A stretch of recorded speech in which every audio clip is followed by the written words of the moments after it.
আসসালামু আলাইকুম ওয়া রাহমাতুল্লাহি ওয়া বারাকাতুহু। নাহমাদু ওয়া নাসাল্লি আলা রাসূলিল কারীম, আম্মা বাদ। দূরের এবং কাছের, দেশের এবং প্রবাসের যে যেখান থেকে আমাকে দেখছেন সবাইকে জানাই আন্তরিক মোবারকবাদ। আজকে 30শে রমজান, আলহামদুলিল্লাহ আল্লাহর কাছে 30টি রোজা পালন করতে পেরেছি এবং এই রমজান সিয়াম সাধনার পরেই আসতেছে মুসলমানদের ঈদ উৎসব। আজকে আমরা ঈদ সম্পর্কে আলোচনা করব।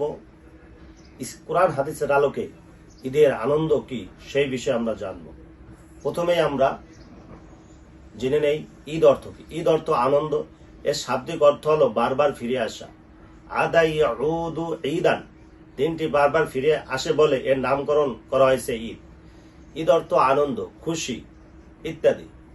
নবী সাল্লাল্লাহু আলাইহি সাল্লাম মক্কা থেকে মদিনায় যখন হিজরত করেন তখন যে দেখছেন মদিনাবাসীরা খেলাকে উপলক্ষ করে দুইটি উৎসব পালন করেন। তখন নবী সাল্লাল্লাহু আলাইহি সাল্লাম জিজ্ঞাসা করেন এ দুটি কি? তখন তারা বলে আমরা জাহিলে যুগে আমরা এই উৎসব পালন করতাম। তখন নবী সাল্লাল্লাহু আলাইহি সাল্লাম তোমাদের জন্য আল্লাহ এর চেয়ে উত্তম উৎসবের ব্যবস্থা করেছেন। একটি হলো ঈদুল আজহা, একটি ঈদুল ফিতর। তাহলে আজকে আমরা ঈদুল ফিতর সম্পর্কে জানব যে ঈদুল ফিতরে আমরা প্রকৃতভাবে কিভাবে ঈদ আনন্দ উপভোগ করব। ঈদের অনেকগুলা সংকট বিধান রয়েছে। ঈদের দিন রোজা রাখা নিষেধ। অনেক লোকেই দেখা যায় ঈদের দিন না খেয়ে থাকে। অনেক মূর্খ বা না জানার কারণে ঈদের দিন না খেয়ে পালন করে। ঈদের দিন রোজা রাখা নিষেধ। নবী সাল্লাল্লাহু আলাইহি সাল্লাম বলেছেন ঈদুল ফিতর ও ঈদুল আজহা এই দুই দিন রোজা রাখতে নিষেধ করেছেন।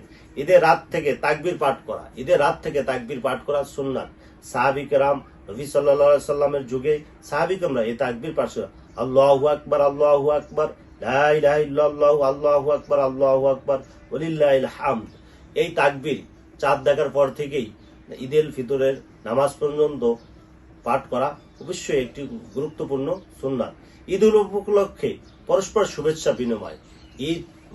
যখন ঈদ মানুষের দুয়ারে আসে তখন মানুষের হিংসা, বিদ্বেষ, শত্রু সমস্ত কিছু ভুলে একে অপরে পরস্পরে শুভেচ্ছা বিনিময় করবে।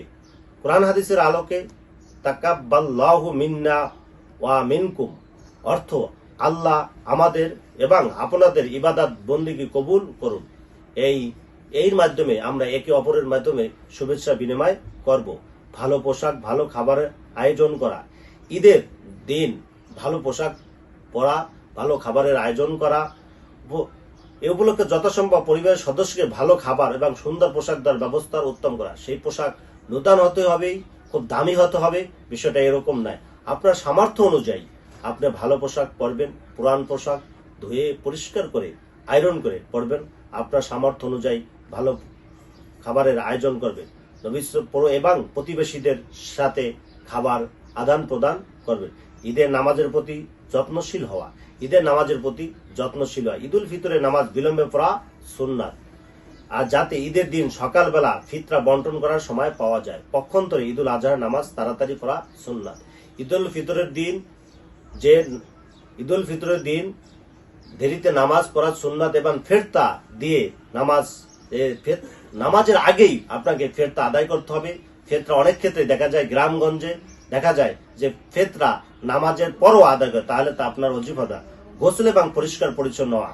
নামাজের পূর্বে আপনার গোসল করা, পরিষ্কার পরিচ্ছন্ন হওয়া, ভালো পোশাক পরা। ঈদের মাঠে যাওয়ার আগে কিছু খাওয়া। নবী সাল্লাল্লাহু আলাইহি সাল্লাম ঈদের মাঠে যাওয়ার আগে খেজুর খেতেন এবং ঈদুল আজহার পরে নামাজ পড়ে খেজুর খেতেন। মহিলাদের ঈদগাহে যেসব ঈদগাহে মহিলাদের সুব্যবস্থা আছে সেই সব ঈদগাহে মহিলাদের যাওয়া এবং আমাদের ঈদের নামাজে আকামাত নেই, আজান নেই এবং ঈদে আমাদের সমাজে যে প্রচলিত ঈদ উৎসব নামে যে প্রচলিত খারাপ কাজগুলো করা হয়, যেমন বাড়ির সামনে ডেস্ক বাজানো, সিডি, ভিসিআর ইত্যাদি। ঈদকে উপলক্ষ করে বিভিন্ন টিভি চ্যানেলগুলো নাটক, অশ্লীল ছবি ইত্যাদি প্রদর্শন করা এবং দেখা যায় যে ঈদের নামাজ পড়েই দেখা যায় যে তাস খেলতে বসে যায়, জুয়া খেলতে বসে যায়, বিভিন্ন ধরনের অপকর্মের সাথে চলে যায়। ঈদের দিন আনন্দ হলো, আপনি ঈদের দিন আনন্দ করবেন, আল্লাহর কাছে শুকরিয়া আদায় করবেন, আপনি আত্মীয়র বাসায় যাবেন, আত্মীয়র সাথে খাবার দাবার আদান প্রদান করবেন এবং সবার খোঁজ খবর নেবেন। এই বলে আজকের বক্তব্য এখানে শেষ করছি। আল্লাহ হাফেজ। ওয়া আখির দাওয়ানা আলহামদুলিল্লাহি রাব্বিল আলামিন।